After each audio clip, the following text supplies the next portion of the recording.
અમદાવાદના જમાલપુરમાં આવેલા ત્રિકમજી મંદિર પર ભૂમાફિયાઓનો ગેરકાયદેસર કબજો।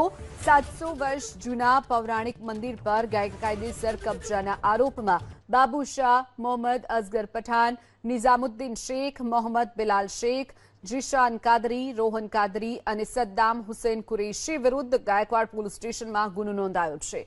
વસ્ત્રાપુર બહુમાળી ભવન મંદિર ટ્રસ્ટ નોંધણી કચેરીના નિરીક્ષક બ્રિજેશ પરમારે આ ફરિયાદ નોંધાવી છે।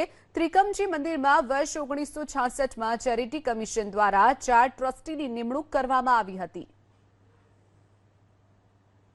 આવેલા ઐતિહાસિક ત્રિકમજી મંદિર પર ભૂમાફિયાઓ દ્વારા ગેરકાયદેસર કબજો જમાવવામાં આવતા 7 લોકો વિરુદ્ધ ગાયકવાડ હવેલી પોલીસ સ્ટેશન ખાતે ગુનો નોંધાયો છે અને આપ સીધા દ્રશ્યો આ જગ્યા પરના જોઈ રહ્યા છો કે જ્યાં અંદાજિત 700 વર્ષ જૂનું ઐતિહાસિક ત્રિકમજી મંદિર આવેલું હતું તે જગ્યા પર હાલમાં મંદિરનું કોઈ અસ્તિત્વ જણાઈ આવતું નથી અને